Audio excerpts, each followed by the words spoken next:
Ya, topik topik hari ini kita akan bicarakan tentang bagaimana sih tentang penyampaian berita buruk, begitu ya. Mungkin hal ini sih sepertinya kayaknya, loh kok buat apa sih dipelajari begitu ya. Nah, ini adalah salah satu materi yang dibilang materi yang paling penting di dalam ketika kita menjalankan profesi kita. Artinya ketika kita sebagai orang medis ya, mau dokter, mau perawat, ini pasti setiap hari kita akan ketemu dengan hal-hal yang memang harus kita miliki kompetensi untuk bagaimana sih kita ketemu dengan pasien atau keluarga pasien untuk bisa menyampaikan hal-hal yang dirasakan buruk bagi pasien, gitu ya. Jadi kita perlu belajar sehingga pada waktu kita nanti berhadapan di lapangannya, ketika di lapangan di tempat pekerjaan Anda sekalian semua, kita tuh sudah terbiasa untuk bagaimana ya kita menyampaikan hal-hal yang dikatakan berita buruk pada orang yang kita hadapi, gitu ya. Jadi topik kali ini kita belajar adalah nanti bagaimana delivering bad news itu, apa itu sebenarnya. Nanti kita jadi mengerti ya dengan belajar ini. Terus kita bisa tahu tahapan apa yang akan kita lewati ketika kita menyampaikan berita buruk, ya. Terus kita juga nanti jadi bisa ngerti bahwa kita ini, peran kita ini apa ketika kita menyampaikan berita buruk, dan kita tentunya bisa mengidentifikasi ya kira-kira pasien dan keluarga yang kita hadapi ketika mereka mendengar berita buruk, ketika kita menyampaikan berita buruk itu bagaimana, begitu ya. Nah, tadi saya udah bilang ya bahwa seorang dokter dan perawat itu sangat perlu untuk memiliki kompetensi ini, begitu. Nah, dikatakan menyampaikan berita buruk itu adalah hal yang sering dan harus dilakukan seorang perawat atau dan seorang dokter. Itu betul ya. Ya, Kamu menyadari itu ya. Karena apa? Di dalam settingan pelayanan kesehatan, di rumah sakit kah, di tempat praktek kah, seringkali kita dihadapi oleh suatu hal yang perlu kita sampaikan ke pasien. Misalnya, kalau kita dalam settingan rumah sakit, misalnya ketika pasien yang kita rawat itu meninggal, ya. Terus ketika di tempat praktek atau di rumah sakit, ketika kita harus menyampaikan bahwa penyakit pasien kita ini adalah penyakit-penyakit yang tergolong penyakit yang kurang baik secara prognosisnya. Kita harus bisa menyampaikan. Contohnya, misalnya orang DM yang tidak terkontrol, gitu ya. Dan dengan kemungkinan bahwa suatu saat dia akan bisa menjadi kebutaan karena retinopati, bisa menjadi eh, apa diamputasi kakinya begitu karena penyakit gula yang tidak terkontrol. Itu kan kita harus sampaikan dan tentu itu berita yang buruk buat pasien. Kita bisa membayangkan ya seandainya kita mau mendengar berita itu, seorang dokter atau petugas medis menyampaikan ke kita, rasanya itu hal yang buruk. Untuk penyakit keganasan misalnya, kita juga akan merasakan itu suatu penyakit yang mematikan buat pasien. Jadi, tapi kita harus menyampaikan, nggak mungkin dong dokter atau petugas medis atau perawat misalnya ketika seseorang itu dalam kondisi yang darurat dan akhirnya meninggal, masa nggak bicara, masa nggak menyampaikan ke pasien atau keluarganya, kan nggak mungkin ya. Nah, jadi kita harus menyadari, pertama, kerjaan kita akan menghadapi hal itu dan harus bisa kita lakukan. Dan mungkin sering kita hadapi. Jadi kita mesti menyadari nih, kenapa kita penting belajar untuk bisa menyampaikan berita buruk. Ya, menyampaikan itu bukan menyampaikan yang asal bicara, tapi kita ingin kita sebagai seorang yang dipercaya oleh pasien maupun keluarganya bisa menyampaikan itu dengan baik. Ya, kenapa? Karena kita tahu setiap berita buruk itu akan menimbulkan frustasi. Kalian paham ya? Pasti kita selalu berandai-andai kita jadi pasien, tentu kita juga akan frustasi kalau mendengar sesuatu diagnosis yang ditujukan kepada kita itu penyakit-penyakit yang memang menyeramkan. penyakit dengan pemikiran kita, persepsi kita bahwa ada risiko kematian di situ, gitu ya. Ada risiko kecacatan di situ, begitu. Jadi memang ini tidak main-main. Nah, kalau kita tidak terbiasa, tidak bisa memahami apa yang terjadi sama pasien atau keluarga pasien ketika kita menyampaikan berita buruk, tentu kita akan menambah rasa frustasi pasien kita. Begitu ya. Nah, tapi di satu sisi sebenarnya, ketika ingin menyampaikan dokter dan perawat itu pasti berusaha untuk bersikap bijaksana. Nggak mungkin lah ya, kita sudah menjadi apa profesi sebagai dokter atau perawat itu adalah profesi kita, masa sih kita ingin menyampaikannya sembarang begitu ya? Pasti kita berusaha berpikir bijaksana gimana menyampaikannya ya, dalam situasi tidak baik dan pasien juga dalam situasi yang kecewa banget begitu ya. Pasti akan kecewa ketika mendengar berita buruk itu. Gitu ya. Ini jadi sesuatu yang menyebabkan atau kenapa kita harus belajar sebagai pelayan medis istilahnya begitu. Ya. Nah, permasalahannya. Nah, sekarang muncul. Kita tahu semua tadi ya, pasti kita akan berhadapan dengan situasi yang tidak enak dan bagaimanapun kita harus bisa menyampaikan berita buruk ke pasien, ya. Dan kita tahu pasien dalam situasi kecewa, frustasi. Masalahnya apa? Nah, masalahnya kadang-kadang ya dokter ini udah berusaha sama perawat ya dalam menyampaikan berita buruk. Rasanya udah belajar, sudah wanti-wanti untuk bisa menyampaikan, tapi kadang-kadang kurang tepat. Nah, kadang-kadang kita kan juga nggak sadar ya kita kurang tepat. Karena kita udah berpikirnya bagaimana caranya. Makanya kita harus belajar sekarang kira-kira apa yang membuat ketika kita menyampaikan berita buruk itu bisa diterima dengan baik oleh pasien. Nah, apa yang kurang tepat? Nanti kita tentu belajar ya. Misalnya banyak memberikan alasan. Menunda pesan yang udah harusnya disampaikan, kita tunda-tunda karena kita nggak siap untuk menerima respon pasien kecewa atau frustasi. Begitu kita nggak siap. Jadi kita kadang-kadang juga nggak berani gitu. Nah ini permasalahannya dan itu harusnya tidak boleh terjadi. Begitu ya. Nah terus kita tahu kalau cara kita kurang tepat, tuh peluang frustasi pasien bertambah besar. Jadi gimana? Inilah permasalahan kita sebagai petugas medis, ya. Um, Udah sulit belajarnya dalam situasi sulit, gitu ya. Terus karena kita nggak tepat, pasiennya semakin sulit, makin frustasi, begitu ya. Nah, karena permasalahan yang sesungguhnya, ya, penyampaian berita buruk dalam hubungan dokter, perawat, dan pasien itu adalah suatu tantangan emosional yang sering terjadi. Nah, bagaimana tantangan ini kita bisa tanggulangi begitu ya? Dapat kita atasi, kayak kita belajar hari ini, gitu ya. Nah, sebenarnya bagaimana sih? Pasti kita juga bertanya-tanya ya. Jadi gimana dong kita bisa menyampaikan berita buruk dengan tepat begitu ya? Karena saya nggak mau pasien saya jatuh dalam kekecewaan yang lebih berat lagi ketika kita sampaikan. Dan saya juga nggak mau si dokter sendiri atau perawat itu merasa ada konflik di dalam eh, hati, di dalamnya sendiri, di dalam hati dan pikiran dokter itu ketika harus menyampaikan rasa tidak nyamannya juga dialami oleh dokter dan perawat. Tentu tidak baik ya, perasaan tidak nyaman itu. Ketika kita ingin menyampaikan aja udah orang bisa merasakan bahwa dalam situasi diri kita ini orang bisa melihat orang ini sedang dalam kondisi tidak nyaman. Nah sekarang pasien kita udah tidak nyaman, dokter sendiri juga nggak nyaman. Nah itu kan nggak boleh.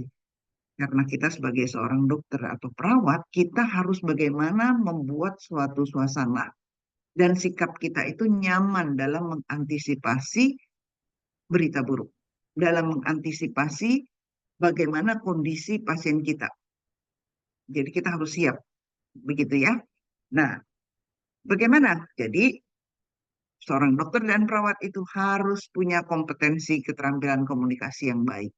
Udah pasti, ya. Kenapa? Kalau kita punya keterampilan komunikasi yang baik, itu informasi berita buruk pun pasti akan tersampaikan dengan baik. Ngerti ya? Jadi kelihatannya sepertinya gampang. cuma bicara, cuma menyampaikan pesan, tapi ternyata tidak mudah, ya. Nah, dua, harus kita pahami ya, bahwa seorang dokter dan perawat itu dalam hal ini ya harus berperan sebagai pendamping. Ngerti ya? Artinya jangan kita hanya berpikir karena kita pelayan medis, kita hanya menyelesaikan, hanya berikan informasi kondisi pasien, ya, tanpa kita nggak mau tahu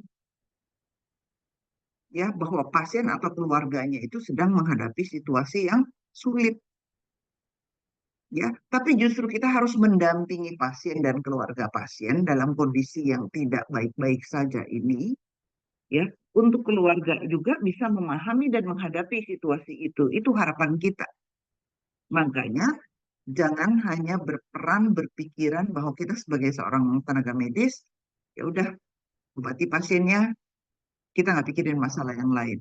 Diobati udah berusaha mengobati dan tidak sembuh juga bukan urusan kita, nggak bisa. Ya, jadi dokter itu harus berperan sebagai pendamping. Harus apalagi seorang dokter dan perawat supaya berita buruk tersampaikan dengan tepat. Seorang dokter dan perawat itu harus mampu merendahkan emosi pasien dalam keadaan frustasi pasien agar frustasi pasien terkendali. Jadi begini, kalau kita tidak mampu berkomunikasi, kita tidak bisa memahami atau mengundang si pasien atau keluarga itu memahami situasi sulitnya, kita tuh nggak bisa mengurangi frustasi mereka. Ya, kita harus mampu, kita harus punya peran sebagai pendamping, baru kita bisa mampu merendahkan emosi pasien. Sudah pasti pasien ketika mendengar berita buruk itu akan merespon dengan rasa frustasi yang tinggi. Ya. Nah, kalau pasien frustasi, kita tidak siap menghadapi pasien frustasi, situasinya tidak baik. Pesan yang ingin kita sampaikan tidak masuk. Nanti kita belajar pasien yang frustasi seperti apa, kita nggak tahu loh. Ketika kita mengkomunikasikan itu respon apa yang muncul, kita nggak pernah prediksi. Ya, tapi dalam hal ini karena kita sebagai pelayan lah ya, melayani pasien itu ya, artinya kita sebagai petugas medis kita harus mampu. Kita jangan jadi apa mengecualikan gitu. Kalau pasiennya memang seperti itu, ya mau gimana lagi nggak boleh. Ya, tetap kita harus punya tujuan bahwa berita ini harus tersampaikan dengan tepat, begitu ya. Nah, ini ada quotes-nya aja supaya kamu ingat ya. Seorang dokter dan perawat itu untuk memproyeksikan kenyamanan dan kepercayaan diri dalam penyampaian, penyampaian berita buruk kan mendukung dan menjamin kenyamanan pasien dan keluarganya. Jadi, kemampuan seorang dokter dan perawat itu sangat penting untuk memproyeksikan kenyamanan dan kepercayaan diri dalam penyampaian berita buruk. Begitu ya. Sehingga kenyamanan pasien dan keluarganya ketika mendengar berita buruk sekalipun, ya, mereka akan merasa lebih mudah menerima begitu. Ya, kekecewaannya cepat teratasi, begitu ya, rasa frustasinya juga cepat ter, apa tuh artinya, rasa frustasinya cepat diredakan, ya. Jadi ingat, kenapa kita perlu belajar? Padahal kita misalnya sebagai orang medis kan harusnya ya udah ngobatin nggak bisa, ya. Seorang profesional itu harus memahami tugas dia yang seutuhnya. Jadi di sini ya, tugas seorang profesional medis mencari pemecahan persoalan penyakit bukan berarti meniadakan kewajibannya mendampingi dan merendahkan kecewaan pasien dan keluarganya. Jadi udah satu paket harus, begitu ya. Jadi profesi medis lah yang profesi yang berbeda dengan profesi bidang lain, ya. Jadi di sini udah bukan hanya sekedar bicara pemecahan persoalan penyakitnya, tapi juga berkewajiban mendampingi dan merendahkan kekecewaan dan frustasi pasien. Jadi itu ketika kita melayani kita harus pegang ini, gitu ya. Karena pasien itu bukan objek loh, begitu. Itu harus diingat-ingat ya. Nah, sekarang kita pasti berita buruk, begitu ya. Nah, berita buruk adalah setiap berita atau informasi yang secara serius dan secara negatif mengundang pandangan pasien akan saat kini dan masa depannya. Jadi segala sesuatu yang serius dan diyakini akan mengubah pandangan pasien akan masa kini dan masa depannya. Jadi pasien itu ketika mendengar berita ini pasti akan pikir negatif tentang situasi dia saat ini dan bahkan nantinya. Jadi itulah yang menyebabkan berita buruk. Bisa macam-macam ya berita buruk karena kita sebagai orang kedokteran, orang kesehatan, kita itu bicara tentang diagnosa berita kematian, begitu ya, tentang terapi yang tidak nyaman, itu yang bicarakan. Tapi berita buruk ini berlaku untuk semua ya, orang yang misalnya menyampaikan ketika misalnya tidak naik kelas, misal dipecat bekerja, itu semua berita buruk. Ya, itu tentang berita buruk. Tapi karena kita orang medis, berita buruk kita itu ya tadi berkaitan dengan profesional kita. Nah, berita buruk seringkali melibatkan suatu kejadian yang tidak diinginkan. Ya mesti. Itu yang membuat dia takut. Karena sebenarnya dia nggak ingin. Dia nggak ingin sakit, ya kan? Tapi dia mendengar bahwa dia akan sakit, bukan akan sakit, bahwa dia akan menderita ini loh.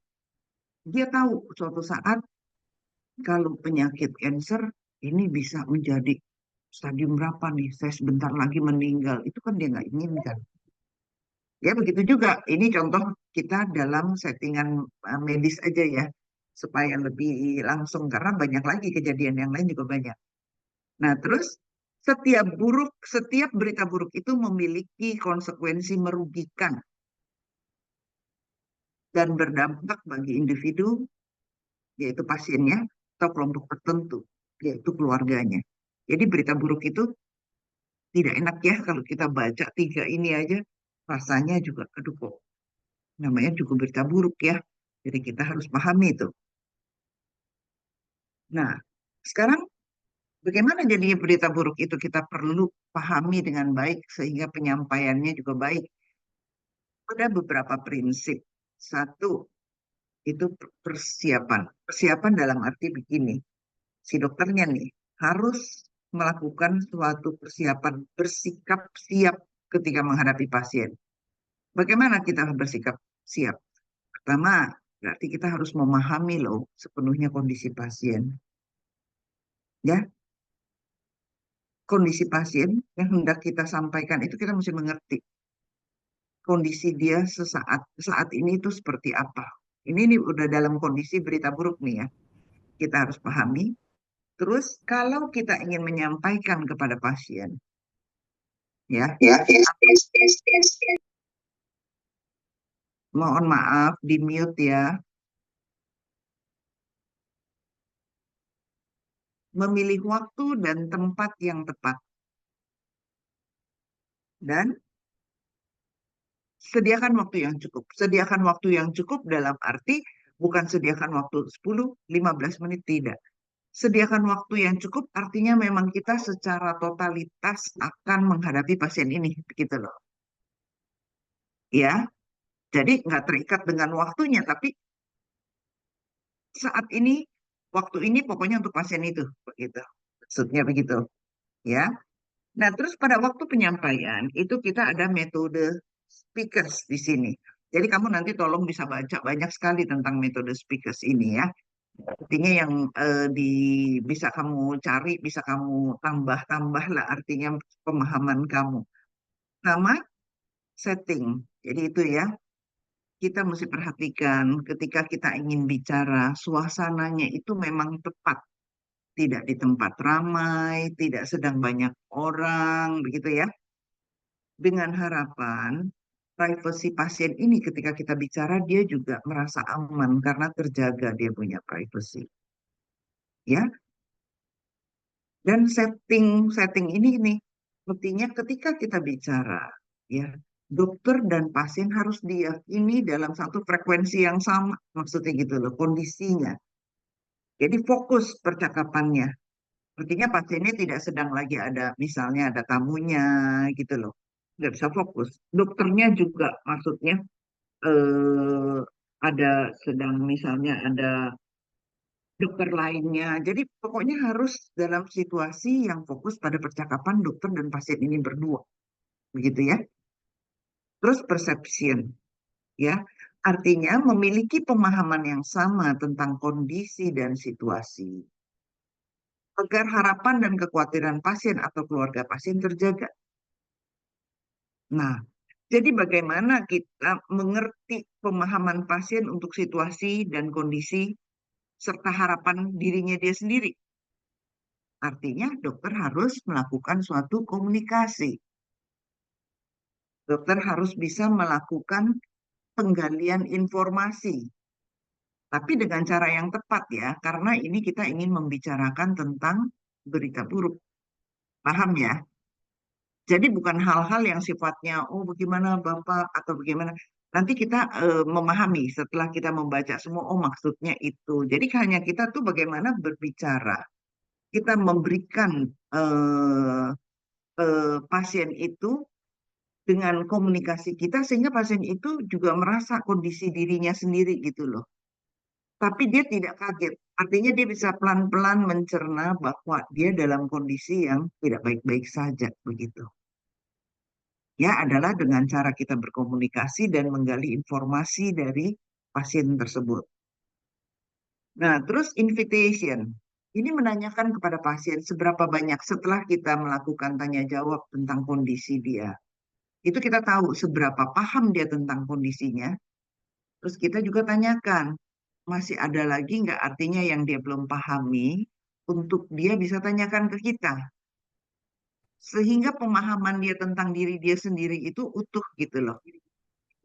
Ya, dan kita harus mendengarkannya ketika kita menawarkan ada lagi yang ingin diketahui, ya.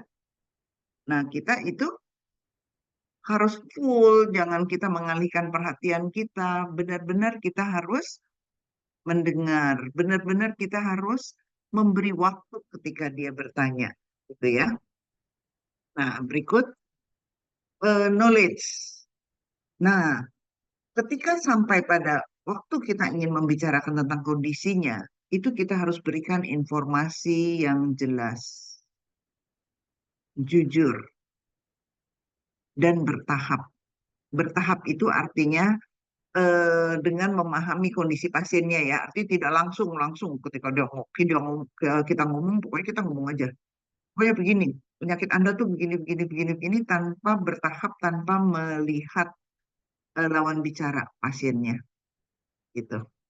Ya, nah kita tidak menggunakan istilah medis, ya, karena karena pasien situasinya dalam saat itu adalah dia benar-benar butuh pendamping untuk menerima keputusan atau berita yang tidak nyaman untuk dia. Jadi kalau kita lagi pakai istilah medis, dia itu menjadi kurang nyaman. Maksudnya kepercayaan dia terhadap kita tuh kayak kurang full gitu loh. Kenapa kita harus pakai istilah medis? Kita harus bisa mengenali bahasa yang biasa dia gunakan. Begitu ya. Jangan kita keluarkan jargon-jargon medis begitu.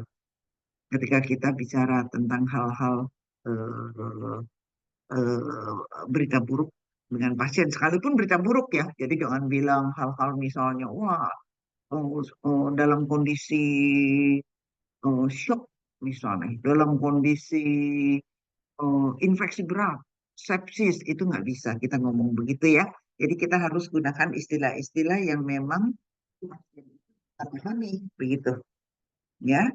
Empati. Nah, kalau empati ini mau dari awal sampai akhir pun kamu harus menunjukkan empati, ya.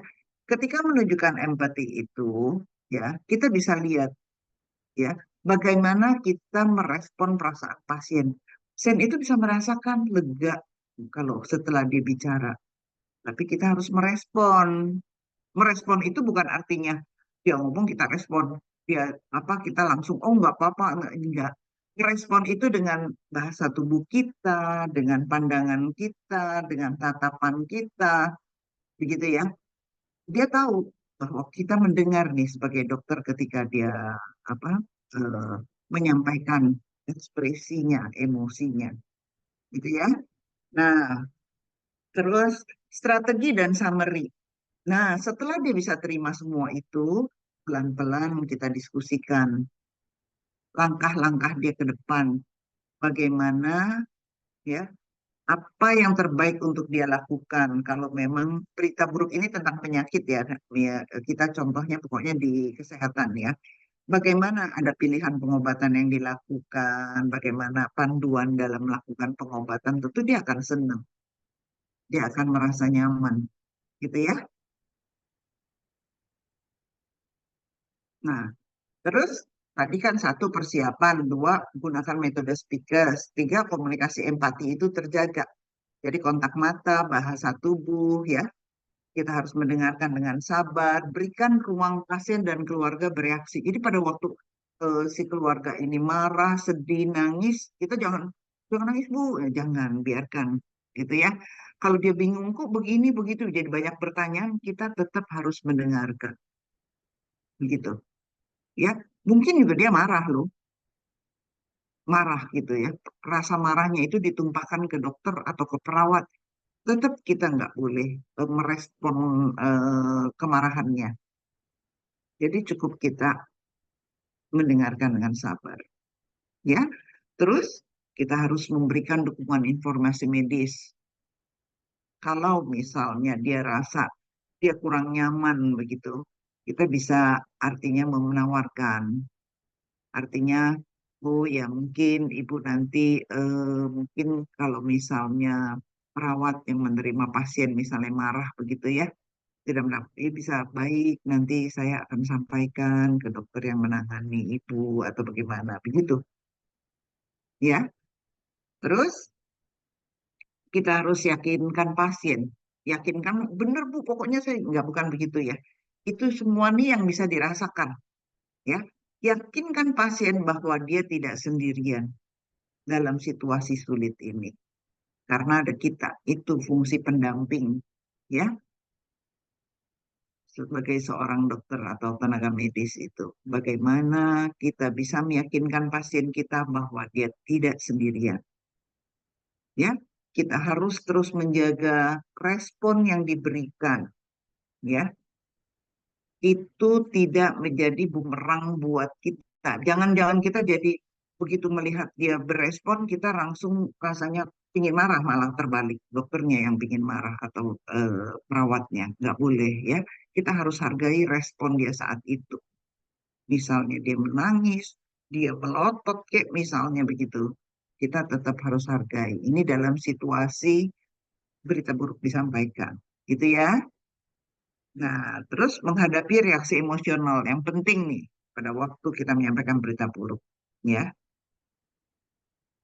Pak, bersikap tenang. Ya, kehadiran dokter itu harus bisa dirasakan sebagai pendamping yang mendukung. Ya, jadi ketika dia marah, dia apapun seperti yang tadi, kita tetap tenang dan kita yakini bahwa kehadiran kita di sini adalah pendamping. Jadi kalau pendamping, ada orang marah, ada orang nangis, ada orang sedih, itu bukan artinya kita menemani dia di saat perasaan dia tidak nyaman. Jadi jangan kita justru berbalik. Ini yang hati-hati ya. Karena kadang-kadang kalau kita nggak peka, kita nggak belajar, malah itu bikin yang harus kita menolong dia, malah kitanya tiba-tiba juga kayak tersinggung, kayak marah begitu ya. Misalnya dokternya jadi malah kok marah begitu ya. Padahal dia saat itu, dia sudah tidak memikirkan dia butuh dokter saat itu. Dia butuh pendamping yang untuk bisa menerima rasa emosional dia. Gitu ya. Kita baca sama-sama nih. Hubungan dokter, perawat, dan pasien dalam pelayanan di rumah sakit ya, keburukan dari berita yang disampaikan itu akan menimbulkan kesenjangan antara harapan pasien dan realitas medis. Sudah pasti ya, karena ini bicara tentang kesehatan, udah pasti tentang penyakit, udah pasti tentang terapi, udah pasti tentang efek samping, tentang dampak yang diomongin ya. Dan pasien akan bereaksi terhadap berita buruk tersebut, itu udah pasti terjadi. Ya, bagaimana pasien akan bereaksi terhadap berita buruk tidak bisa diketahui oleh tenaga medis, kecuali dokter dan perawat mampu memastikan persepsi pasien tentang situasi klinis dan mampu mengendalikan emosinya sendiri. Nah, jadi peran dokter yang esensial itu di sini. Bagaimana kita memastikan bahwa pasien itu sudah mengerti, sudah mempunyai persepsi tentang penyakitnya sendiri. Ya, kalau kita yakin pasiennya ini udah tahu dan pasiennya ini sepertinya dalam kondisi menerima atau tidak menerima, itu dokter akan lebih siap. Sehingga mengenal pasiennya, dia akan mampu mengendalikan emosinya. Begitu ya, termasuk emosi pasien nih, termasuk emosi dokter. Kalau dokternya nggak bisa menguasai emosinya atau mengendalikan emosinya, sulit. Ya, nah sekarang cara penyampaian berita buruk kan mempengaruhi kehidupan pasien dan mempengaruhi hubungan dokter, perawat, dan pasien. Begitu. Nah, tadi kan kita udah baca tuh ya, prinsip-prinsipnya, metodenya, begitu. Nah, sekarang, nah ini kita uji coba nih. Seorang pasien korban kecelakaan berada dalam kondisi buruk, ya. Sekalipun dokter dan perawat sudah berusaha melakukan pertolongan, namun akhirnya pasien meninggal. Seandainya Anda adalah dokter atau perawat pada kasus di atas, bagaimana Anda mengatakannya kepada keluarga pasien tentang hal tersebut? Jadi seorang kecelakaan mungkin dibawa oleh orang lain ya, datang ke rumah sakit, ternyata terus meninggal, dihubungi keluarga, keluarganya datang. Nah, terus gimana kamu ingin menyampaikan? Ada yang mau coba volunteer atau saya panggil nama? Nah, sekarang gitu. Yo, nggak apa-apa. Ini kan kita belajar ya. Nggak ada salah, tidak ada benar. Kita berlatih, gitu ya. Ada yang mau volunteer seandainya Anda menjadi dokter dengan tadi yang tadi saya sudah sampaikan sebelumnya ya.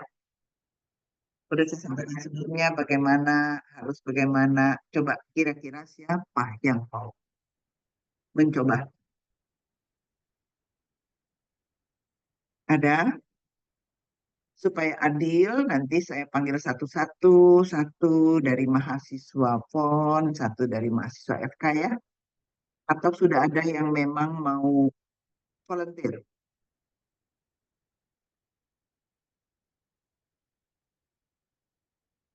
Ada?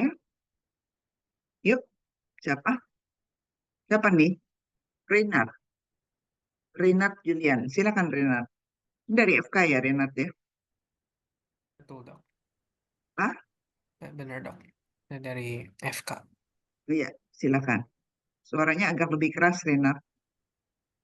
Jadi ini kasusnya pasien korban kecelakaan dalam kondisi buruk pada akhirnya meninggal.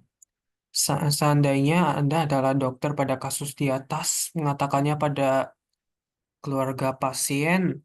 Untuk kamu bacanya aja kok berantakan Hmm. Renat. Saya yang bacain deh. Seorang pasien korban kecelakaan berada dalam kondisi buruk. Sekalipun dokter dan perawat sudah berusaha menolongnya, tapi akhirnya pasien meninggal. Seandainya kamu nih sekarang, dokter pada kasus di atas, apa yang kamu sampaikan pada keluarganya tentang hal tersebut? Dah, itu. Hmm. Bentar. Ini jadi ini langsung mengatakannya aja atau Iya, kita ini berlatih langsung. Masa kamu baca lagi soalnya ya? Enggak lah. eh, Ayo, ta- langsung tapi kamu tapi ini sampaikan. berarti Kan step-step yang sebelumnya itu. tidak, tidak. Seandainya tadi itu kamu udah pahami, sekarang kamu Hmm. bicara. Kamu dokter saat itu. Ke keluarga pasien. Hmm. Oke, saya coba ya. Hmm. Hmm. Jadi, eh, waduh gimana nih? Ini saya malah malah gugup sendiri nih. Ya udah, kalau nggak gugup nggak apa-apa. Saya ini berharap orang volunteer. Saya tidak menunjuk, tapi tadi kan kamu yang mau volunteer, jadi saya beri kesempatan. Tapi kalau kamu malah gugup, tidak boleh. Kita coba yang lain. Siapa dari FK?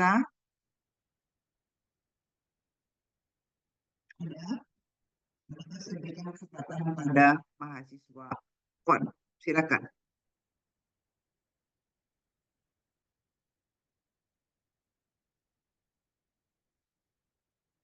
Ayo, ada. Jangan jadi gugup dong. Ini kan seru nih. Ayo, ada.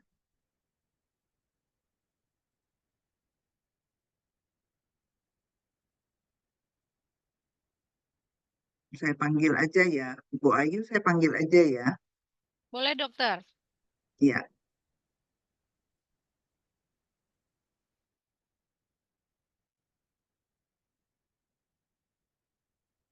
Nursida, Sagala, silakan. Baik, selamat sore Ibu. Saya kan mencoba komunikasi dari kasus ini. Jadi Mm-mm. mungkin ini cukup masih ada kesalahan nanti. Nggak apa-apa, nggak usah ngomong kesalahannya dulu. Iya, Bicara iya. aja, nggak apa-apa. Jadi komunikasi dari kasus ini mungkin saya bisa coba jawab. Baik Bapak Ibu, saya tahu ini adalah kabar yang cukup berat untuk diterima Bapak Ibu. Mm, Saya turut merasakan kesedihan bahwa anak dari Bapak Ibu telah meninggal seperti itu. Oke, sudah, cukup. Terima kasih. Ya. Sukarelanya dihargai. Terima kasih. Ada yang ingin menambahkan? Saya tidak bicara salah ya. Ada yang ingin menambahkan?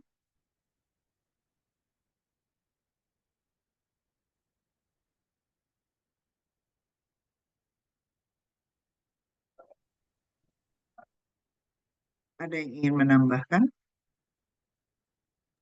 Ada yang raise hand dokter. Ada Ayo, silakan. Christian. Oke, silakan. Christian. Oke, baik dokter, saya akan Ya, mencoba. ya, silakan. Untuk apa yang akan saya lakukan adalah saya akan bertemu dengan pasien dan saya akan mengatakan kepada keluarga pasien, pertama, saya memiliki dua kabar, yaitu kabar baik dan kabar buruk. Nah, saya akan memberikan pertanyaan, apakah keluarga pasien akan mendengarkan kabar baik atau kabar buruk dahulu? Jika keluarga pasien ingin mendengar kabar buruk dahulu, saya akan memberikan pernyataan bahwa anak mereka telah meninggal dengan contoh sebagai berikut. Uh, Kabar buruk yang akan saya bawakan itu pada Bapak dan Ibu, tolong Bapak dan Ibu sedikit bersabar atas kehendak Tuhan yang telah terjadi. Apakah uh, seluruh, oh maaf dokter, mohon bersabar karena kehendak Tuhan tidak ada yang tahu. Jadi dalam kasus kali ini, anak Bapak dan Ibu sudah dipanggil oleh Yang Maha Kuasa. Dan untuk kabar baiknya sendiri, Bapak dan Ibu selamat dari kecelakaan tersebut dengan tidak kehilangan apapun. Jadi mohon bersabar dan terus melanjutkan kehidupan. Sekian dokter. Ada yang ingin menanggapi? Bagaimana perasaan kamu tuh kalau tadi Dokter Christian menyampaikan itu? Siapa yang mau menanggapi?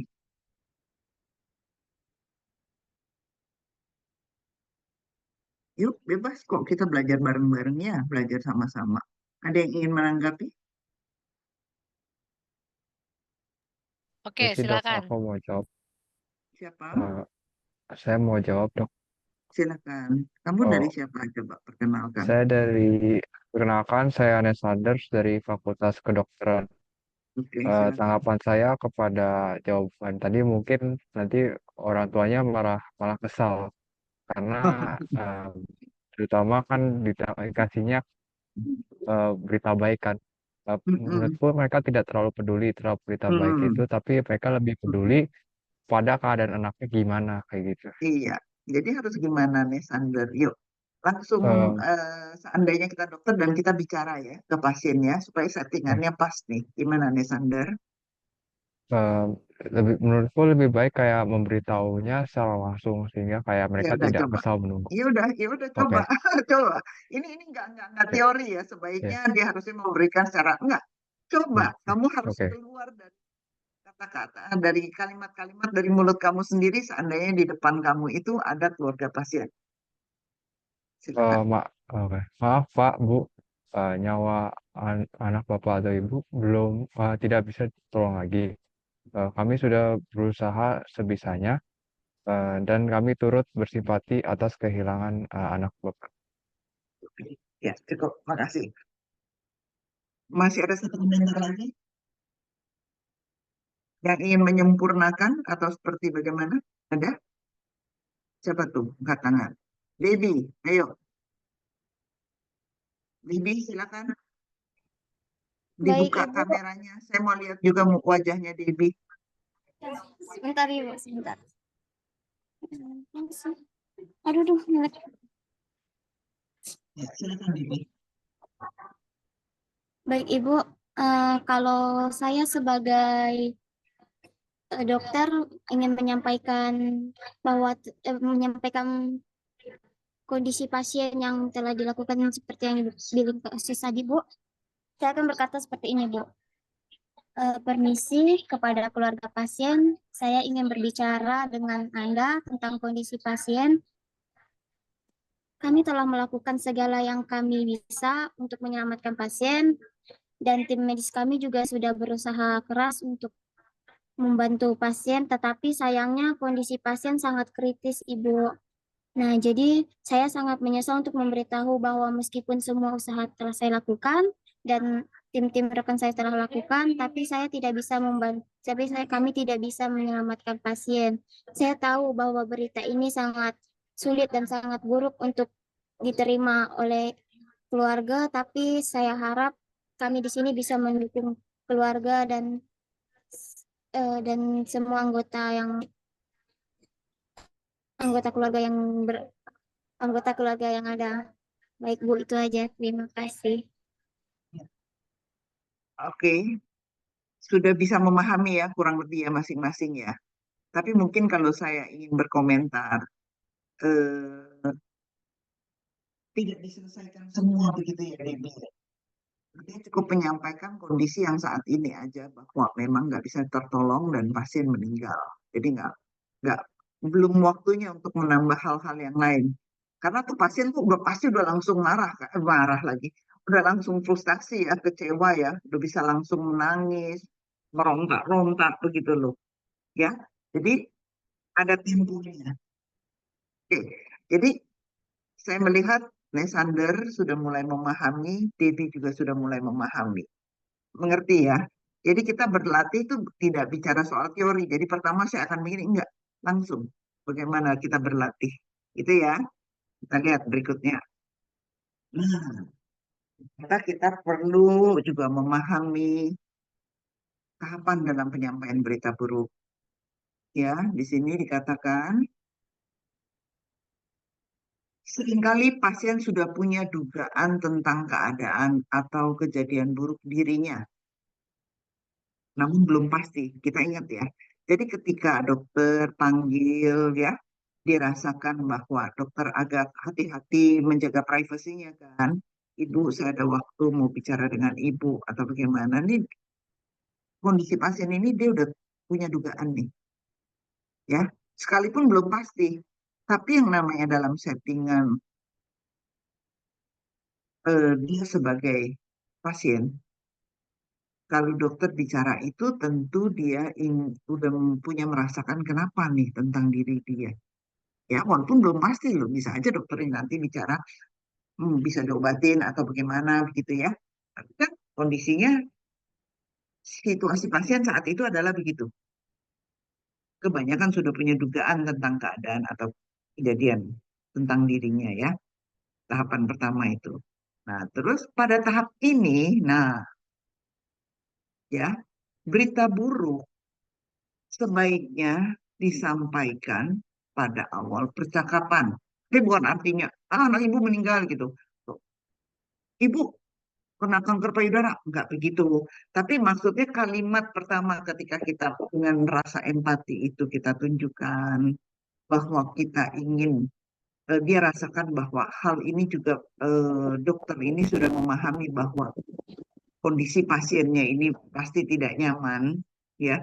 Tapi kita jangan bersikapnya itu adalah ya artinya ibu saya mau bicara tentang kondisi penyakit ibu gitu dan ibu sampaikan ya dan dokter sampaikan jadi jangan kepanjangan nggak disampai-sampaiin beritanya begitu soalnya pasiennya itu ketika ngobrol sama dokter aja dia udah menduga-duga begitu ya. Nah, berita yang disampaikan tadi ya Debbie ya makanya saya bilang jangan terlalu diborong sepanjang itu ya. Berita disampaikan dengan kalimat sesingkat mungkin. Artinya berita buruk itu sampai dulu ya sambil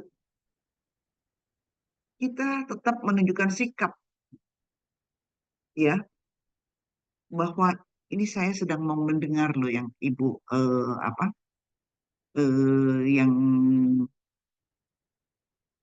tetap mau melihat lah maksudnya pasien ini nih tetap dalam kontak dia begitu loh. Kita harus bisa tunjukkan, dokter ini harus tunjukkan pokoknya saya ada di sini adalah untuk mendengar apa respon atau apapun yang akan ibu eh, responnya begitu ya.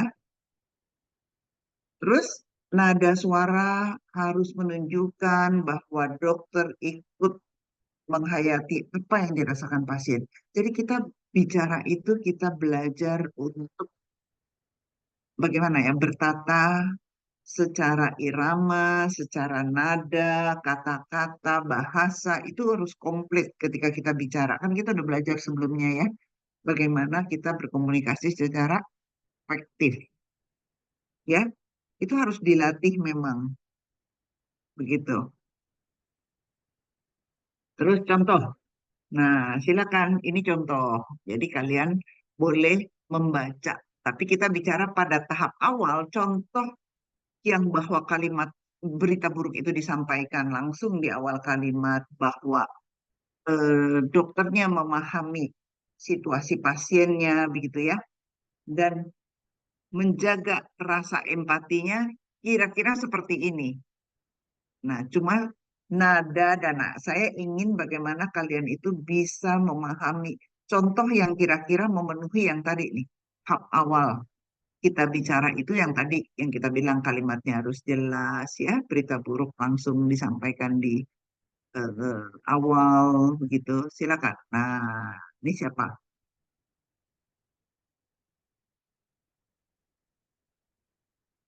Hadir lagi.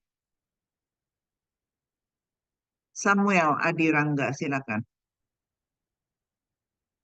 Ini hanya membaca loh ya. Cuma bagaimana ketika kamu bicara, pasien bisa merasakan bahwa kamu juga merasakan dokter atau perawat ini juga merasakan frustasinya pasien, tapi berita buruk tetap disampaikan. Silakan, Samuel.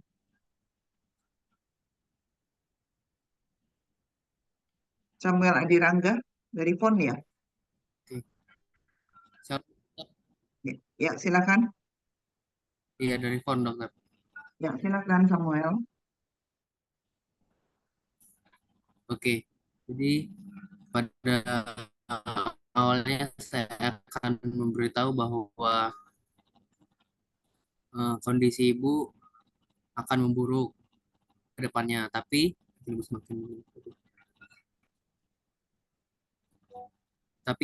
itu mungkin hal terbaik yang Tuhan berikan, pasti nanti akan digantikan dengan hal yang lebih baik. Siapa yang ingin merespon? Tadi Samuel, silakan. Gimana tuh? Ya, Bes, silakan. Kamu respon. Apa yang tadi disampaikan oleh Samuel, kamu responnya begini. Oh, menurut saya sebaiknya ini bukan koreksi ya, menambah sebaiknya seperti ini. Nadanya harusnya seperti ini. Silakan ya, Bes. Oh, izin jawab. Jadi saya mengulangi yang dicontoh ya, Dok. Tidak, kamu mengomentari yang tadi Samuel bicara. Nah, jadi kan kita belajar nih. Kita udah mendengar Samuel bicara, sama-sama juga mendengarkan ulasan. Betul nggak ya yang diulas oleh Yabes tentang tadi apa yang sudah dinyatakan oleh Samuel? Silakan. Oh, baik, Dok. Oh,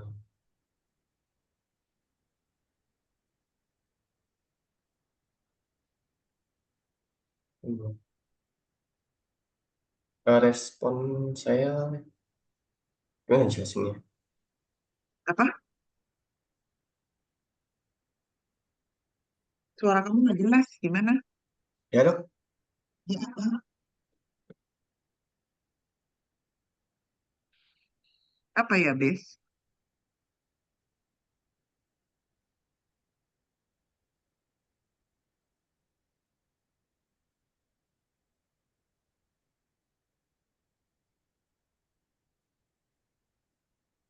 Dari FK?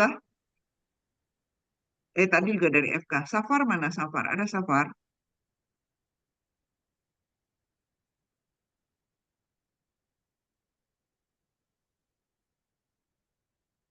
Ernel? Ini nggak masuk ya? Tidak nyaut ini tidak masuk ya? Tidak ada di kelas ya? Halo Ernel? Halo dokter. Ya, silakan Ernel merespon yang tadi ya, Bes. Sampaikan. Menurut Ernel perlu di apa? Perlu diperbaiki apa dan bagaimana seharusnya. Yuk cepat. Mungkin untuk perbaikannya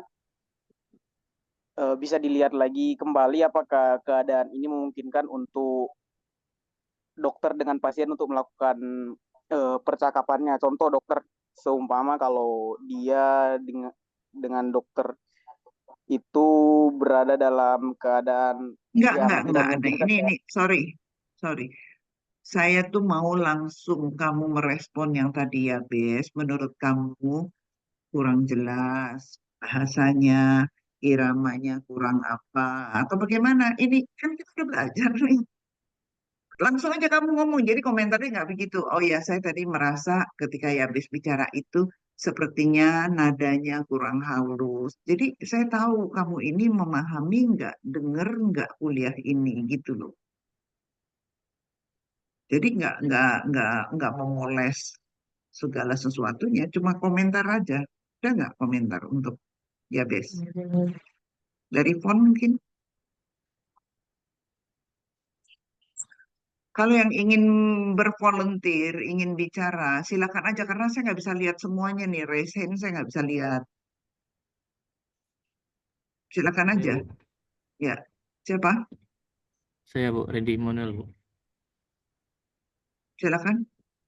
Eh, meresponi apa yang dibilang oleh Samuel tadi, Mm, itu menurut saya bahasanya kurang efektif Bu. Di Iya. mana ada beberapa kata yang maksudnya disampaikan secara terbata-bata dan itu Mm-mm. mungkin akan membuat pasien kebingungan. Hmm, Oke, boleh dikasih contoh yang seharusnya? Saya baca yang ini ya Bu ya. Iya, silakan. Hasil pemeriksaan kami menunjukkan bahwa penglihatan ibu akan semakin buruk dan mungkin akan hilang sama sekali dalam 1 tahun ini. Saya mengerti ibu tentu sangat kecewa. Iya, Begitu. iya, iya, oke. Artinya ini menunjukkan bahwa berita buruknya langsung disampaikan kan, tidak berputar-putar ya. Tapi dokter ini bisa menunjukkan bahwa saat ini nih ketika dia bicara pun dia memahami kondisi pasien ini loh. Ini pun mengurangi karena apa? Pasien saat itu sebenarnya dia ingin beritahu perasaan dia itu bahwa sesuatu yang tidak nyaman, begitu ya. Tapi ternyata dokter ini udah tahu loh, saya kecewa banget. Nah, itu loh yang dimaksud dengan mendampingi, gitu ya. Bagaimana bisa merespon perasaan pasien. Jadi bukan dengan kata-kata. Ya, ini dengan kata-kata, tapi bisa dengan kata-kata dan bisa dengan seutuhnya kita. Makanya nanti ketika dalam menyampaikan segala sesuatu, kita itu harus jujur. Nanti ada berikutnya ya. Kita bagaimana begitu. Oke. Ada yang ingin sekali lagi bicara, bukan bicara, membaca contoh ini sesuai dengan rasa empati kamu kalau kamu merasa saat ini kamu sebagai petugas medis yang harus menyampaikan kalimat ini. Siapa? Silakan.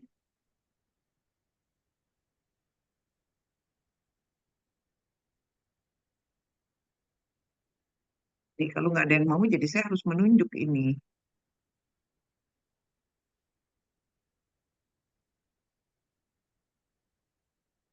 Siapa? Langsung Ibu, open saya cam boleh? aja. Ya.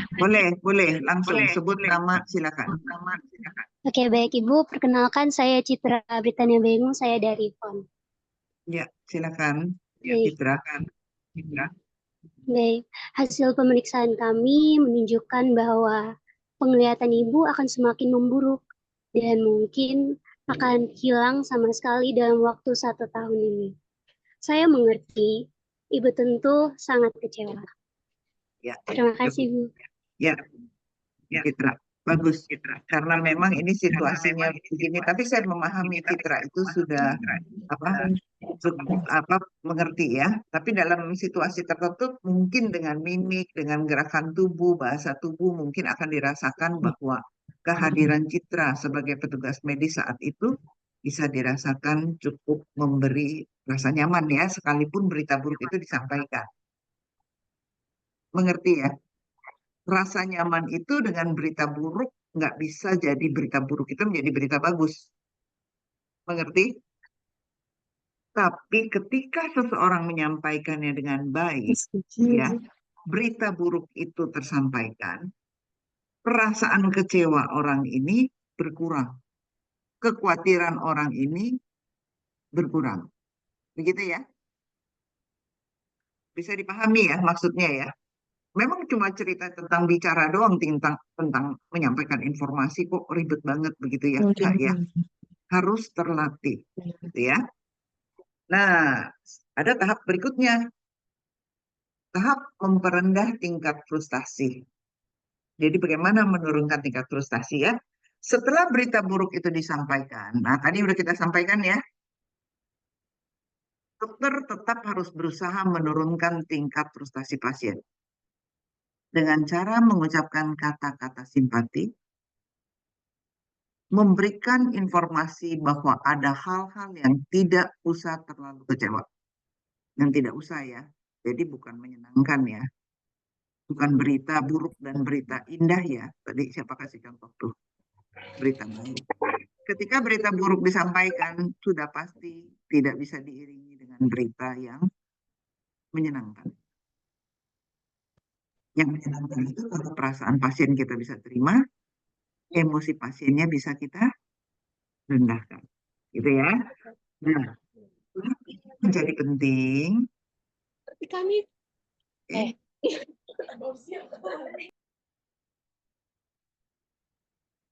Tahap ini menjadi penting karena kalau tingkat frustasi pasien masih tinggi, dokter akan gagal untuk sampai pada tahap pemecahan masalah. Bagaimana kita mau bicara tentang ke depannya mau bagaimana ya, matanya mau diapain begitu ya. Nah kalau memang terjadi pasiennya itu langsung kecewa, langsung nggak bisa menerima, sebaiknya ditunda karena kita ingin berbicara secara diskusi ya, supaya ketemu jalan keluar. pemecahan masalah. Ini kan bukan meninggal ya, ini tentang penyakit ya, di mana ada solusi. Begitu ya, solusi bagaimana mengatasi hal ini gitu. Contoh, nah contohnya seperti ini nih, tahap memperendah frustasi pasien. Siapa yang mau volunteer lagi? Yuk, biar cepet. Silakan, siapa?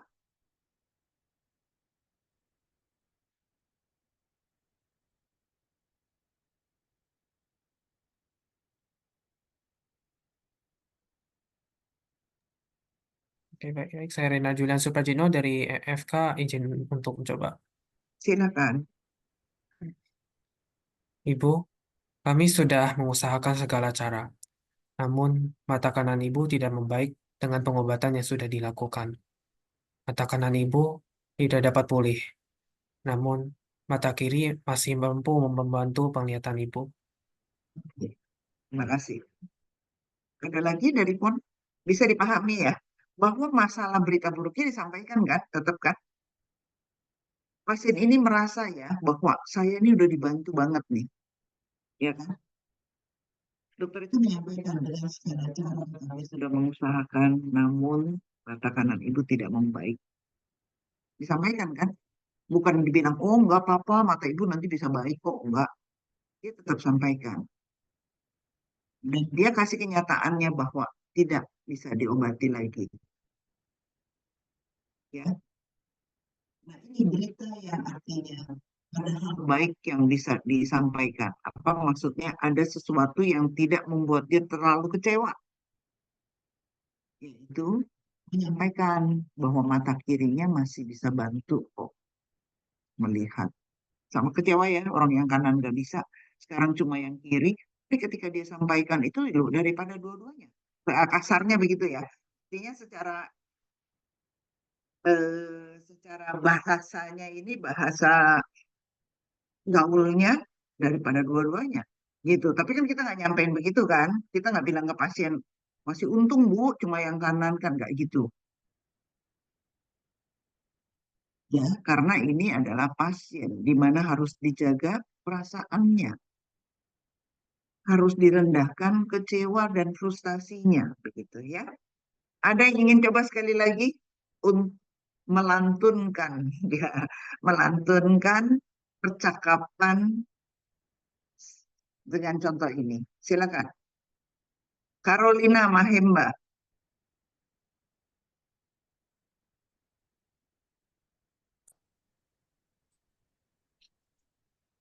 Selamat siang, Dok.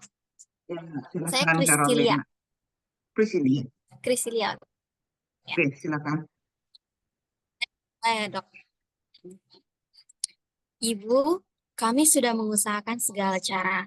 Namun, mata kanan ibu tidak membaik dengan pengobatan yang sudah dilakukan. Mata kanan ibu tidak dapat pulih, namun mata kiri ibu masih mampu membantu penglihatan ibu. Terima kasih. Udah mulai oke ya, udah mulai kira-kira memahami ya.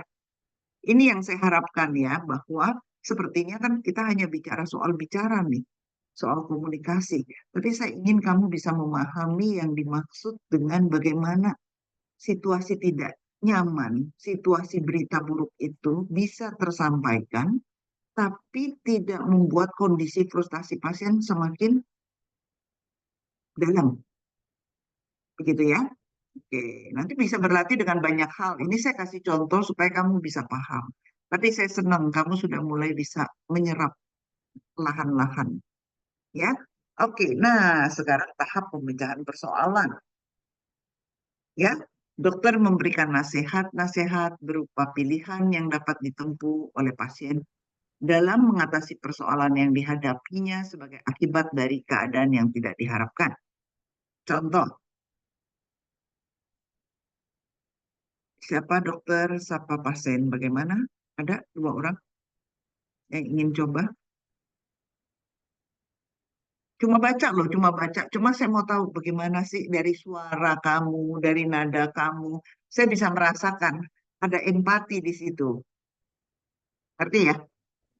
Saya bisa merasakan sudah kamu full nih. Fokusnya nih udah ada. udah bisa terbentuk raport antara kamu dengan pasien. Silakan. Sekarang 2 orang, satu kalau dokter. Ya, Mungkin ini saya yang bisa sudah jadi dipin Jesse dan Grace Lasveto yang sudah angkat tangan, Silakan. dokter. Ya, silakan.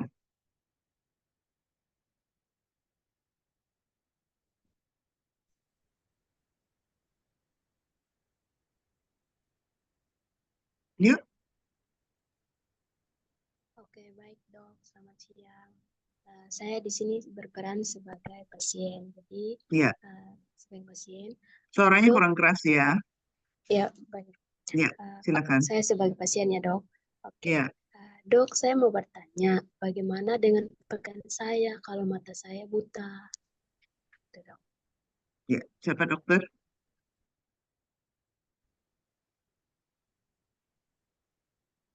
Baik, Dokter. adalah saya buatkan surat keterangan untuk atasan Grace agar Grace bisa dipindahkan ke bagian yang lebih sesuai dengan kondisi Grace. Oke. Bagaimana dengan penampilan saya, dok? Saya merasa jika Grace setuju kalau dibuatkan kacamata agar bisa menutupi mata kanannya. Oke. Tunggu, saya boleh ulang yang bagian akhir. Saya merasa outcome yang terbaik yang bisa saya berikan. Saya merasa Boleh. Saya merasa apa yang bisa saya berikan untuk Grace ialah memberikan kacamata agar bisa menutupi mata kanan Grace. Apakah Grace nyaman dengan hasil tersebut, dengan result itu, dengan pendapat itu? Baik dok, terima kasih atas Oke. Jadi ya kalau kita lihat setelah tahap pemecahan persoalan itu kita bisa melihat ya bahwa kondisi pasien itu sudah mereda. Ya kan? Karena sudah bisa diajak interaktif untuk mengatasi masalahnya. Mengerti ya? Pasiennya sudah bisa melakukan suatu interaktif, bertanya, karena itu dia khawatirkan. Ini pekerjaannya. Kalau mata dia buta, bagaimana dengan pekerjaan dia? Begitu ya. Kita kan nggak tahu. Ini seorang bapak contohnya. Sebagai kepala rumah tangga, kekecewaan dia tuh tentu berkenyamuk ya. Udah matanya tidak bisa berfungsi, tapi dia harus bekerja. Itu kan kekhawatiran dia. Ya kan? Jadi dia bertanya, bagaimana dengan pekerjaan saya kalau mata? Tapi bapak ini dalam kondisi yang sudah bisa diajak, sudah berpikirnya itu sudah bisa merendahkan frustasi dia sendiri. Makanya muncullah pertanyaan itu.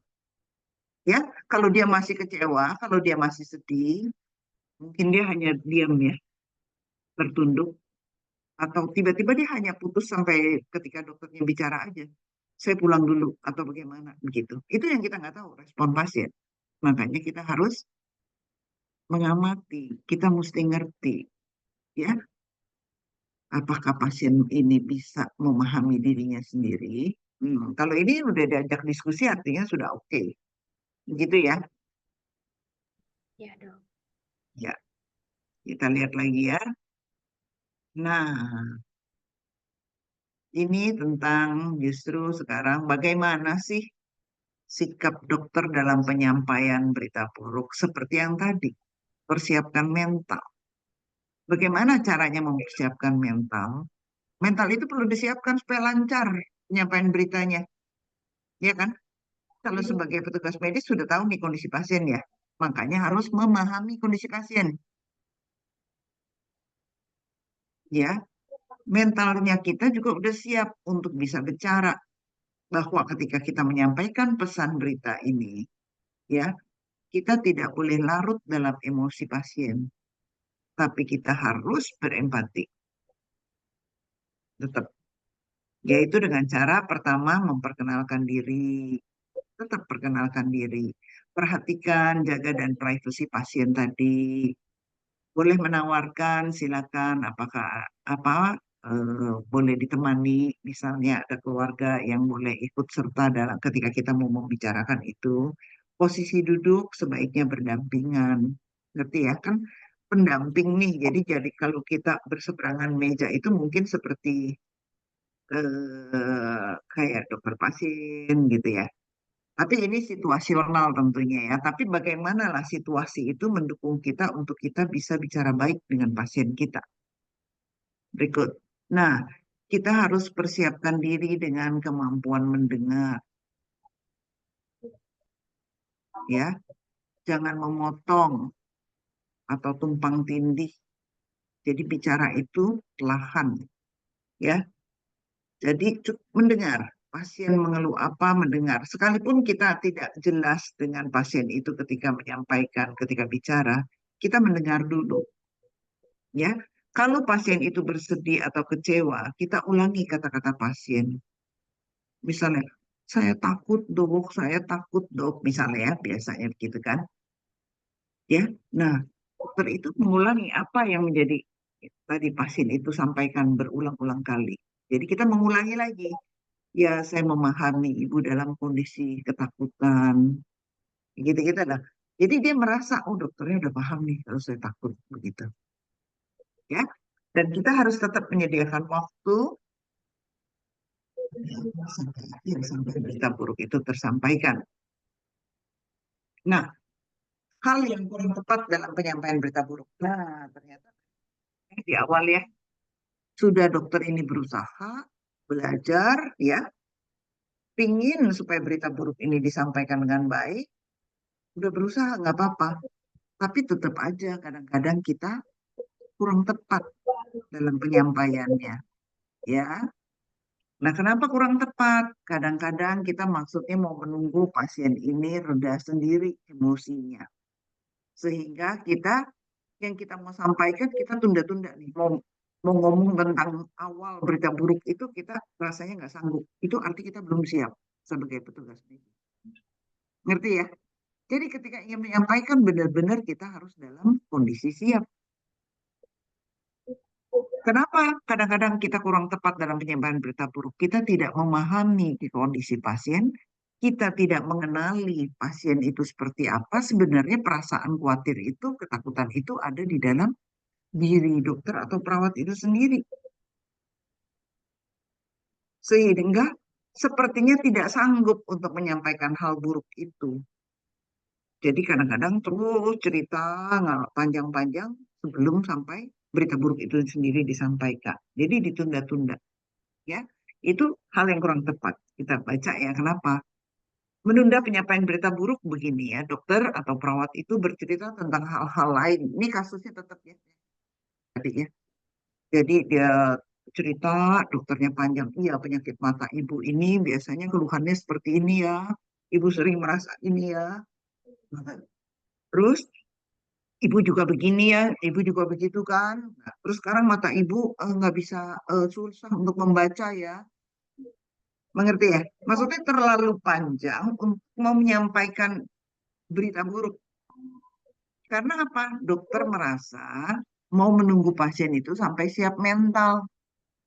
Kalau dia mau sampaikan, mata kanannya itu nggak bisa lihat lagi. Ini sering dokter melakukan itu.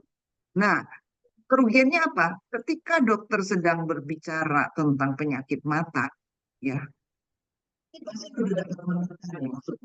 mau mengatakan nih bahwa mata saya udah nggak bisa disembuhin.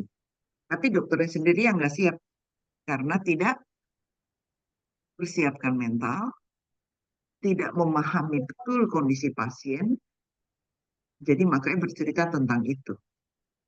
Ya, nah pasien sudah menerka maksud dokter. Kalau pasien ini juga dalam kondisi yang tidak nyaman, emosinya, ya kan? Pasiennya bisa kecewa nggak? Tambah kecewa.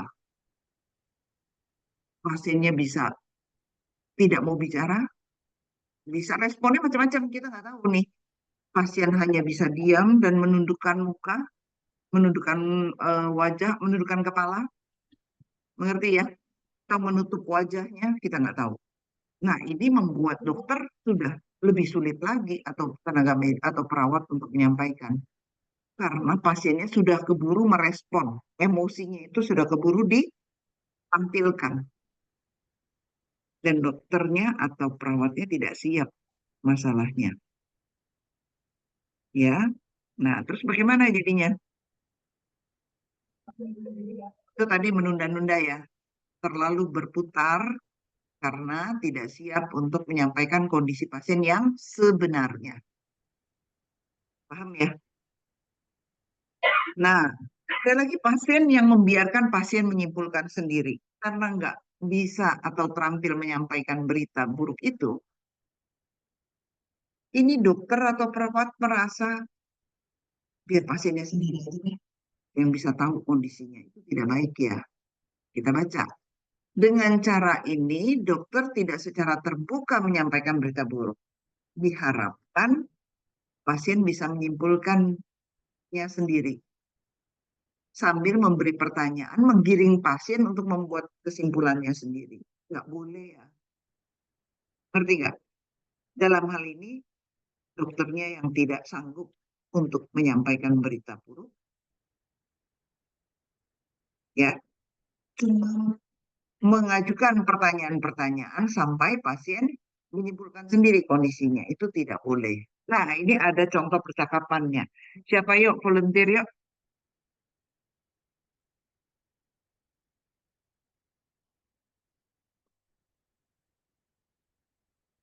Udah?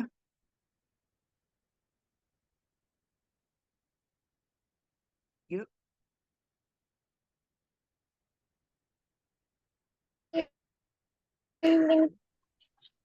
Siapa? Minus banget. Aduh, Takut aku. Enggak. siapa?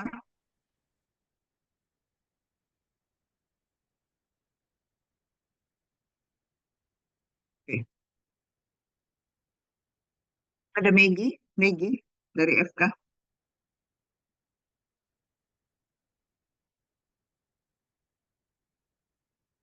Maggie, Iya dok. ya, Maggie silakan. Maggie dengan Emmanuel.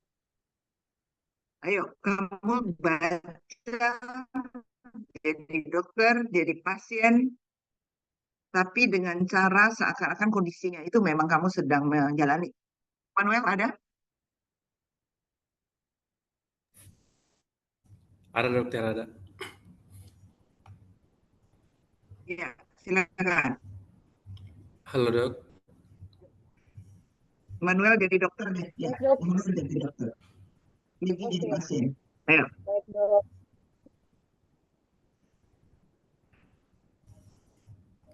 Manuel silakan.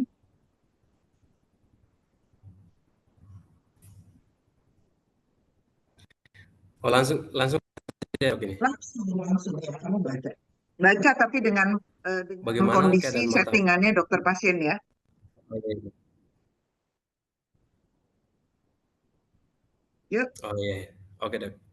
Bagaimana keadaan mata Megi setelah dioperasi? Makin mundur dok. Tambah sulit melihat.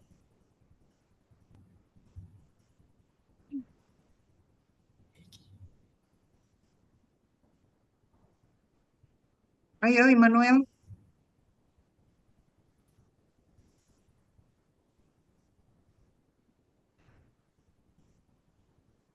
Bisa Immanuel? Udah dok tadi. Belum. Bisa Belum cuman selesai. aku punya kan tadi udah bagian Megi. Sudah, Oh, Maggie sudah sorry dok, bicara. boleh ulang dok? Kamu gimana sih? Ulang. Oh iya, baik dok. Menyimak ya. Saya nggak Bagaimana tahu nih keadaan kondisi kamu di situ ada siapa atau bagaimana. bagaimana keadaan mata?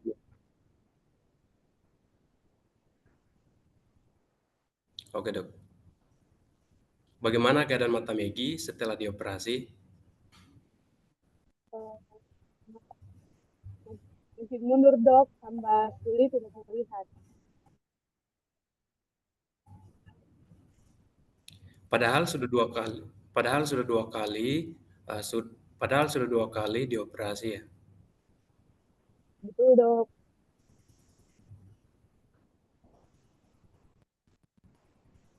Kami para dokter sudah berupaya dengan cara, tetapi tampaknya tidak ada kemajuan.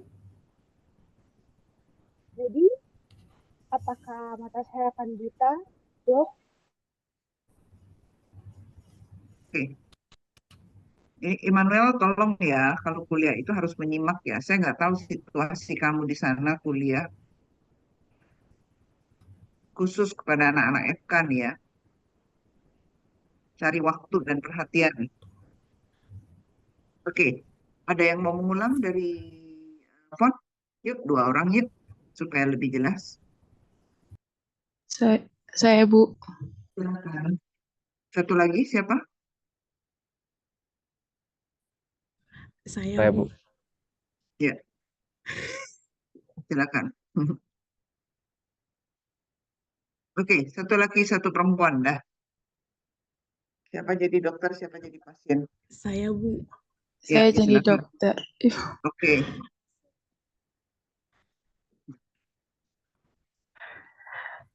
Bagaimana keadaan mata Ibu setelah dioperasi? Makin mundur dok, tambah sulit melihat. Padahal sudah 2 kali dioperasi ya. Betul dok. Kami sudah berupaya dengan segala cara, tetapi tampaknya tidak ada kemajuan. Apa yang Ibu pikirkan tentang hal ini?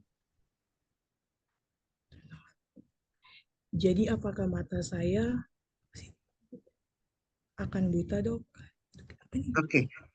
Di sini ya. Jadi, awal percakapan untuk menyampaikan bahwa mata pasien ini akan menjadi buta, dokter itu membuka pertanyaan yang tidak sesuai dengan apa yang ingin disampaikan ya, karena memang dokternya ini sudah memikirkan bahwa biar pasiennya ini yang akan bisa menjawab masalahnya sendiri. Tidak seperti itu. Kamu lihat di sini. Jadi akhirnya pasien yang ngomong sendiri kan, mengerti ya? Artinya membiarkan pasien menyimpulkan sendiri kira-kira contoh percakapannya seperti ini. Paham ya? Nah, akhirnya pasiennya itu yang bilang sendiri. Jadi apakah mata saya akan buta dok? Coba, bagaimana? Nggak boleh seperti itu. Ini contohnya ya. Ini cara-cara yang kurang tepat. Begitu ya. Jadi kita hati-hati nih. Ya, keyakinan kita untuk bisa menyampaikan berita buruk itu harus kita siapkan dengan baik. Ya. Nah, lihat tuh. Dengan cara ini pasien bisa merasa jengkel, gak sabar, ya, udah dalam kondisi khawatir dengan kesehatan matanya, tapi masih diajukan pertanyaan-pertanyaan. Dan pasien ini mengerti dan mengenal, malah pasien yang mengenal dokter atau perawat nanti yang bicara sama dia bahwa dokter ini nggak mau bicara terus terang dan menyampaikan yang sebenarnya. Betul nggak? Dengan demikian, kepercayaan pasien terhadap petugas medis, dokter, dan perawat itu menjadi tidak baik. Ya, suatu saat kepercayaannya semakin berkurang dengan petugas medis. Jadi kita harus pahami ini, gitu ya. Terus yang membungkus lagi, dokter berusaha menutupi berita buruk dengan kata-kata sedemikian rupa. Sehingga terkesan kedengarannya berita buruk lebih baik dari yang sebenarnya. Udah berita buruk itu nggak bisa menjadi lebih baik. Ngerti ya? Tugas seorang dokter dan perawat tentu berita buruk harus tersampaikan baik, ya, dan menjaga serta merendahkan frustasi pasien. Itu intinya. Ya, dengan cara apa? Ya, cara yang baik, empati, kita mengerti lah hal-hal bagaimana berbicara baik. Ini ada contohnya, silakan.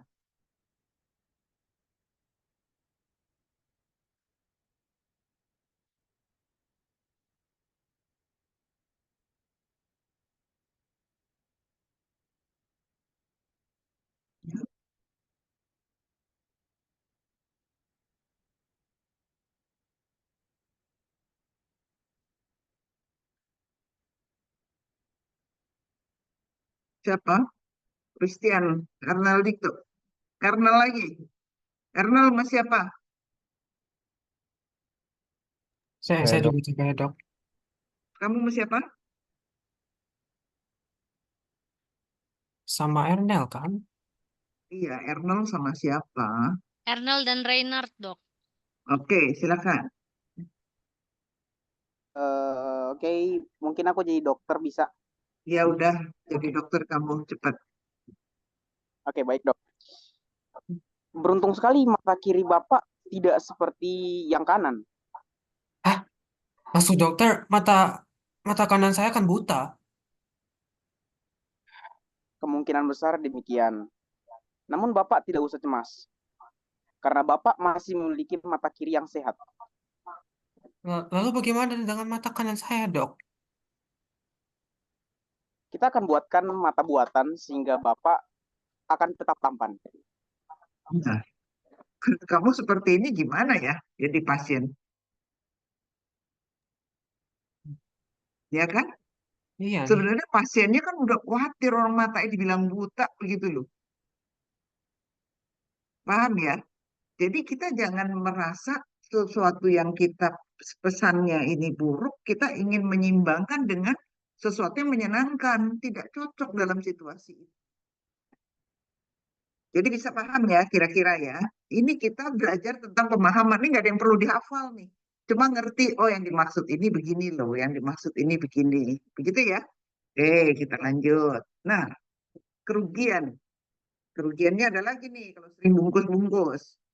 Pasien merasa dokter atau perawat membohonginya. Tambah frustasi dia. Udah matanya buta, terus merasa dibohongi lagi.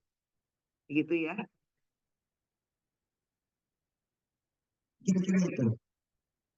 Jadi, kita memang harus benar-benar nih ketika kita menghadapi situasi yang seperti ini, dan pasti kamu hadapi, jadi kamu udah harus siap. Makanya kamu diberikan di awal semester untuk anak angkatan pertama. Sehingga apa? Di dalam berinteraksi dosen terhadap siapapun kita udah mulai punya keterampilan begitu. Supaya terlatih nanti kamu ketika kamu di profesi ya, kamu koas kah, atau nanti kamu yang di profesi untuk perawat, bisa mengerti karena kamu akan berhadapan nih sama pasien, keluarga pasien begitu. Ya, ada lagi ternyata banyak beri alasan macam-macam ya. Jadi kurang tepatnya seorang petugas medis itu macam-macam nih. Ya, ada yang digantung, ada yang dibungkus. Sekarang banyak memberikan alasan. Ya, sepertinya dokter memberi alasan untuk membenarkan berita buruk itu setelah berita buruk disampaikan. Silakan. Siapa ya? Ya, volunteer dari PON. Baca aja ini sebagai dokter. Yuk, James.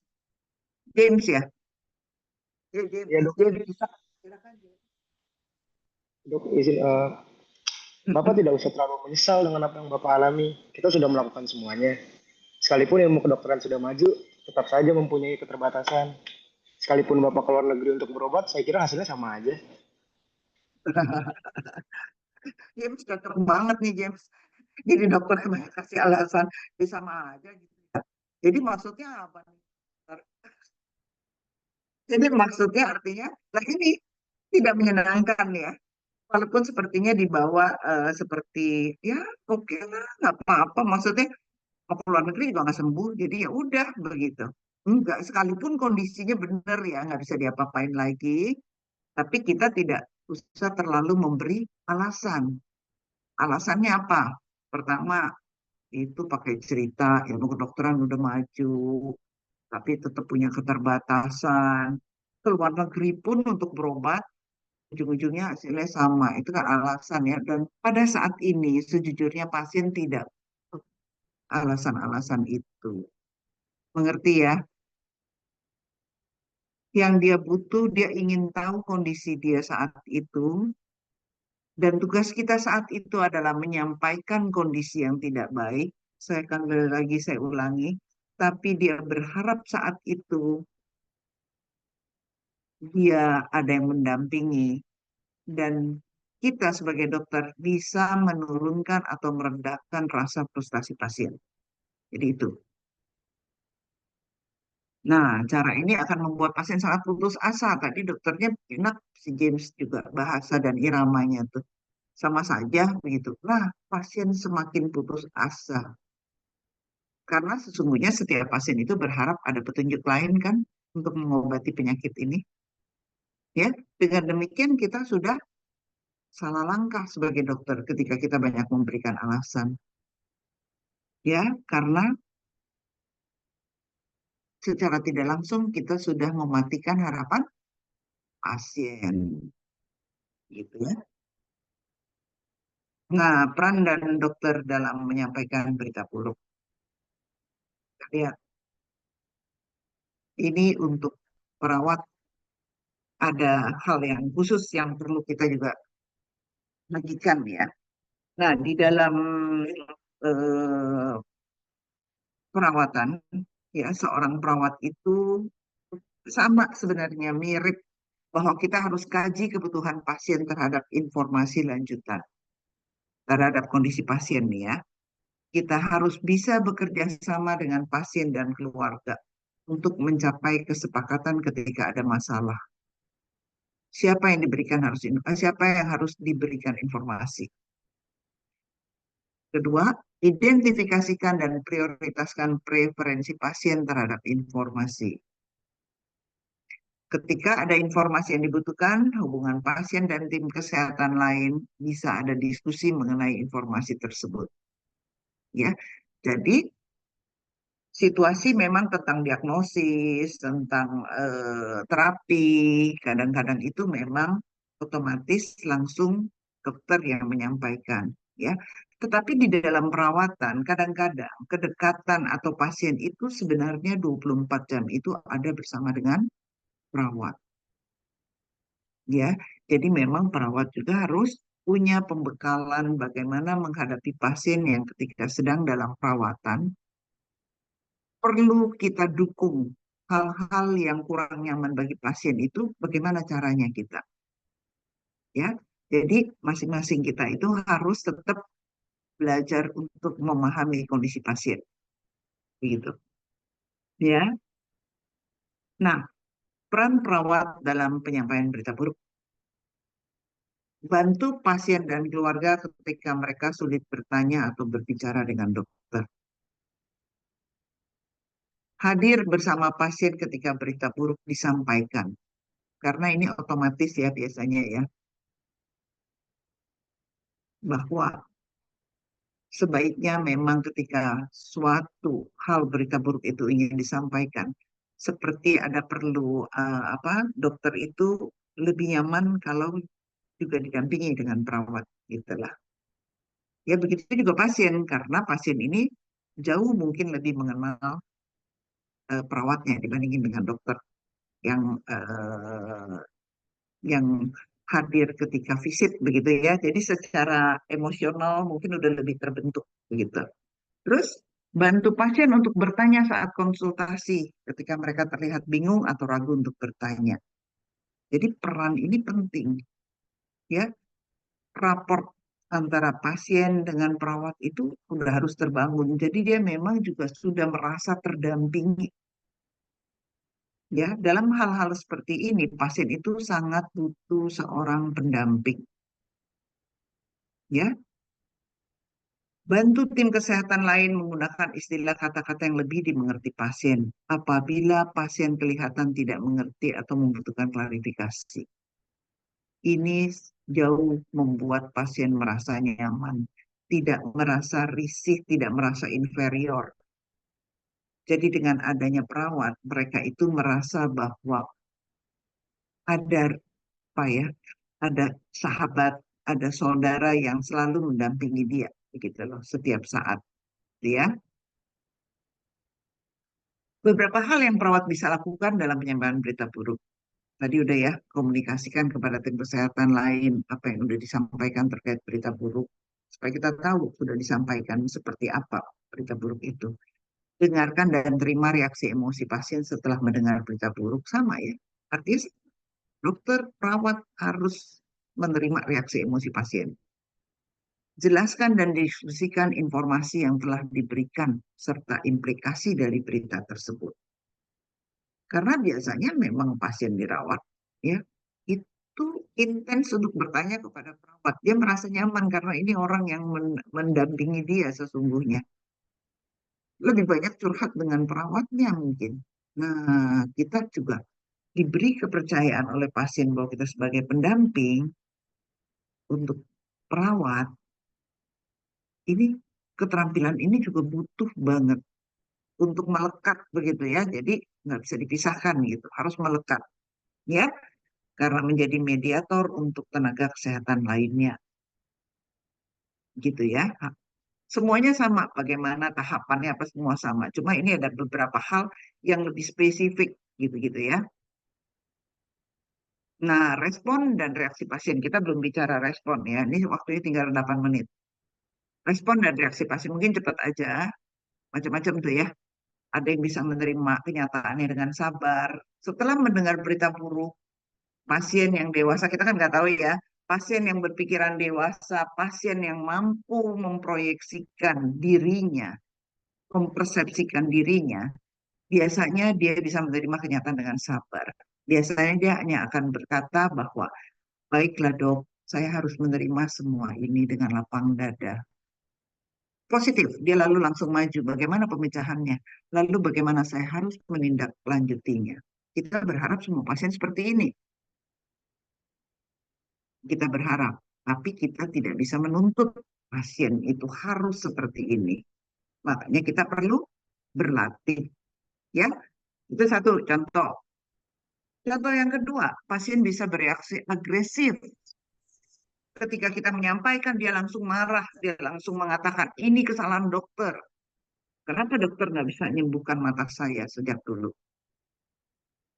Dia menuntut. Sekarang apa yang dokter harus lakukan? Nah, bereaksi agresif ini. Kita jangan marah, ya.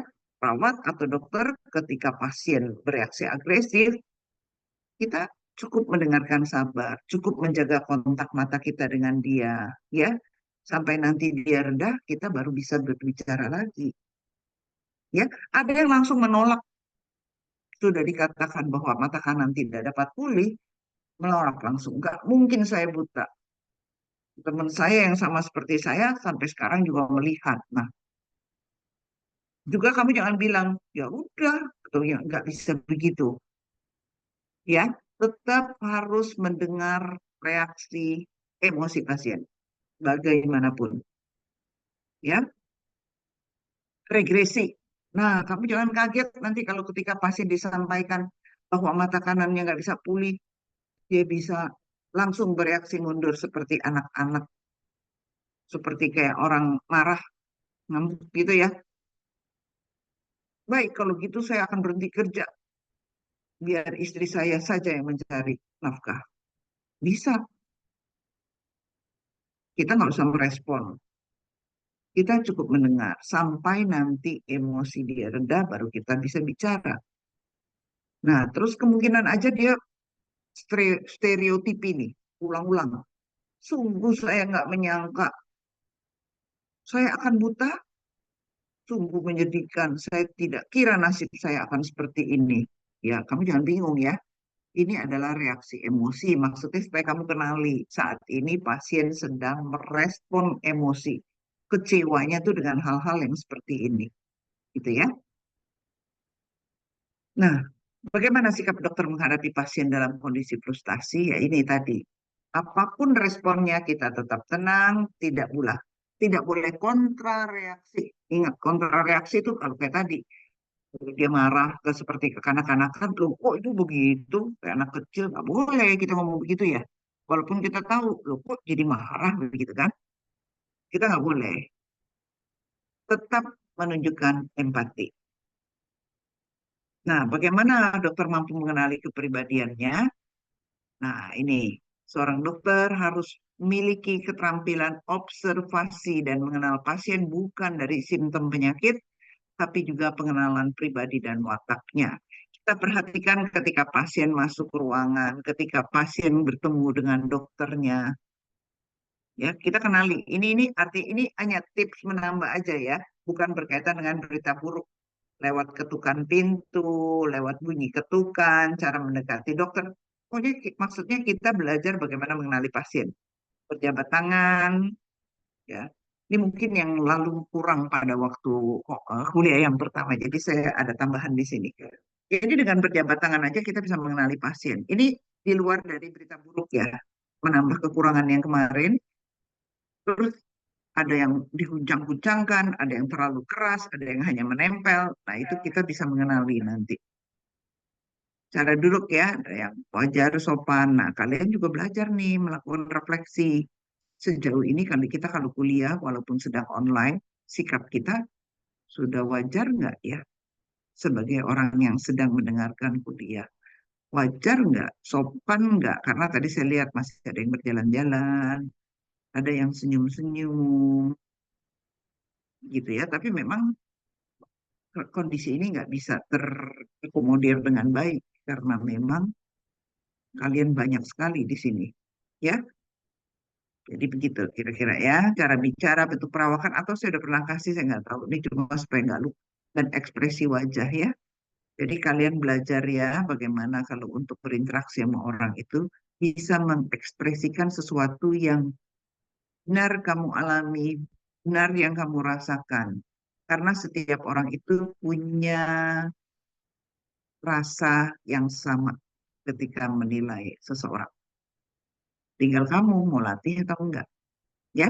Nah, reaksi emosional tuh ya seperti yang tadi, bisa dengan air mata berlinang, bisa ada yang berkeringat, ada yang pucat, ada yang menghela nafas. Kita perlu melihat reaksi emosional ini. Ya. Oke, selesai. Bu Ayu, terima kasih. Waktunya sudah selesai. Semoga bisa dipahami dengan baik oleh